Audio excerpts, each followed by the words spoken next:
తమిళ Talace టీంలో Pawan శ్రావత్, Telugu Titans టీంలో Vijay Malik and ఈ 2 ప్లేయర్స్ వచ్చేసి లాస్ట్ సీజన్లో తెలుగు టైటన్స్ టీంని అయితే ముందుండైతే నడిపించారని చెప్పుకోవచ్చు. కాబట్టి అండ్ మెయిన్గా విజయ్ మాలిక్ అయితే ఉండడం అయితే జరిగింది కాబట్టి అండ్ ఈసారి వచ్చేసి అపోనెంట్గా అయితే ఆడబోతున్నారు. సో తమిళ తలాస్ నుంచి పవన్ శ్రావత్ అండ్ విజయ్ మాలిక్ వచ్చేసి సో తెలుగు టైటన్స్ టీం నుంచి ఆడబోతున్నారు కాబట్టి అండ్ వీళ్ళ మధ్య ఎలాంటి హోరావరి పోటీస్ జరిగే అవకాశం ఉంది అండ్ ఏ టీం గెలిచే ఛాన్సెస్ ఉన్నాయనేది ఈ వీడియోలో మనము ఫుల్ డిస్కస్ చేసుకోబోతున్నాం. కాబట్టి తప్పకుండా వీడియోని ఇక్కడ స్కిప్ చేయకుండా వీడియోని ఎండో చూడండి. సో వీడియో కనిస్తే మాత్రం లైక్ చేయండి అండ్ ఛానల్ సబ్స్క్రైబ్ చేసుకోండి. అండ్ వీడియోకి వెళ్ళే ముందు మీరైతే తప్పకుండా కింద కామెంట్ చేయండి. ఈ 2 టీమ్స్ మధ్య మ్యాచ్ కనుక జరిగితే మాత్రం ఎవరు విన్ అయ్యే ఛాన్స్ ఉందనేది మీరైతే కింద కామెంట్ చేయండి. అండ్ ఇప్పుడు వచ్చేసి వీడియో టాపిక్ విషయానికి వస్తే మాత్రం మెయిన్గా సో లాస్ట్ సీజన్ గురించి అయితే మాట్లాడుకుందాం. తెలుగు టైటన్స్ టీంకి ఫస్ట్ కెప్టెన్గా పవన్ శ్రావత్ అయితే ఉండడం అయితే జరిగింది. సో పవన్ శ్రావత్ కూడా సో మనకైతే ఛాన్స్ ఇలా బాగా లీడ్ చేశాడు కానీ సో తనకైతే ఇంజురీ కావడంతో మ్యాచెస్ అయితే కొంచెం దూరం అయ్యాడు. కానీ ఆ తర్వాత వైస్ కెప్టెన్ అయినటువంటి విజయ్ మాలిక్ అయితే సో ఛాన్స్ ఇలా ముందుండి టీంని అయితే గెలిపించాడు కాబట్టి అండ్ మనకు ప్రెషర్ని కూడా సో ఛాన్స్ ఇలా హ్యాండిల్ చేశాడు మన విజయ్ మాలిక్. కాబట్టి సో ఈసారి వీళ్ళిద్దరైతే అపోనెంట్ టీమ్స్లో అయితే ఆడబోతున్నారు కాబట్టి సో ఎవరు విన్ అవుతారనేది మనమైతే లాస్ట్ సెకండ్ దాకా అయితే చెప్పలేము కాబట్టి అండ్ మెయిన్గా క్యాప్టెన్సీ ఎలా చేస్తారో సో అలా అయితే మ్యాచ్ అయితే నడుస్తుంది.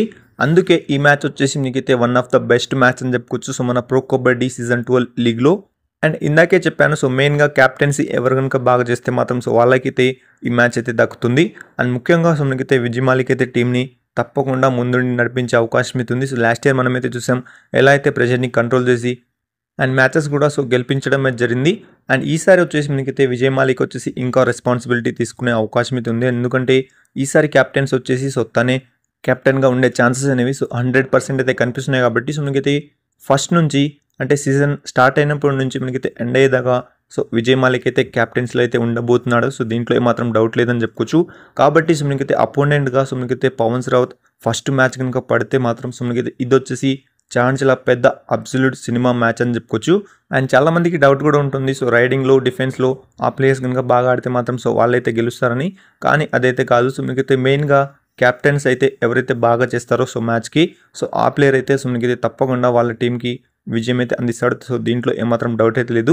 కాబట్టి సో ఈ మ్యాచ్లో కూడా సో ఎవరైతే క్యాప్టెన్సీ బాగా చేసి అండ్ ఎవరైతే టీంని ముందుండి కంట్రోల్ చేసి అండ్ ప్రెషర్ని హోల్డ్ చేస్తారో సో ఆ టీమే తప్పకుండా గెలిచే ఛాన్స్ అయితే ఉంది. కాబట్టి అండ్ మీరు తప్పకుండా కింద కామెంట్ చేయండి. సో ఈ 2 టీమ్స్ మధ్య మ్యాచ్ కనుక పడితే మాత్రం సో మనకైతే పవన్ శ్రావత్ వచ్చేసి అటువైపు క్యాప్టెన్ ఉంటే అండ్ మనకు ఇటువైపు వచ్చేసి విజయ్ మాలిక్ కెప్టెన్ ఉంటే మాత్రం ఎవరు గెలిచే ఛాన్సెస్ ఎంతవరకు ఉన్నాయనేది మీరు తప్పకుండా కింద కామెంట్ సెక్షన్లో కామెంట్ చేయండి. అండ్ ఫైనలీ ఈ వీడియోకి అయితే ఎంతని చెప్పొచ్చు. కాబట్టి అండ్ ఇలాంటి వీడియోస్ కోసం ఇప్పుడే మన ఛానల్ని సబ్స్క్రైబ్ చేసి అండ్ పక్కన వచ్చే బెల్ ఐకాన్ని ఆన్లో పెట్టుకోండి.